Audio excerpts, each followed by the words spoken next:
એવા માને એટલા માટે વિનંતી કરી કે પાંચાળના પ્રદેશની માલિપાજે પીરાણું પ્રગટ થયું અને એ પીરાણાની જે ઝીણી ઝીણી ઝીણી ઝીણી વાતડીઓ છે એ ભક્તોની, એ સિદ્ધોની, એ સતીઓની, એ મહાપુરુષોની આપણા આમ સમાજ ઉપર વર્ષોથી એની અસર ફેલાયેલી છે, વર્ષોથી.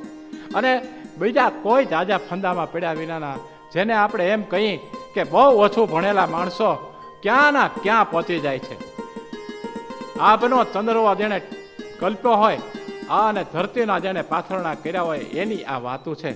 મોલડી ગામ આપા રતા પધારેલા આની કોરથી એ મોલડી ગામ વસે તો એવું નહોતું કે જમીન જેની ખેડે જેની ઉછેડે એમ કહેવાતું. જમીન ઉછેડો ભાઈ એટલે હાથી જોડાવેલા, જમીન ઉછેડેલી. અત્યારે આપણે ચોટીલાથી જઈએ તો મોલડી ગામ રસ્તામાં આવે, આગળ જતા રાજકોટથી ચોટીલા જતા, ચોટીલાથી રાજકોટ આવતા મોલડી આવે.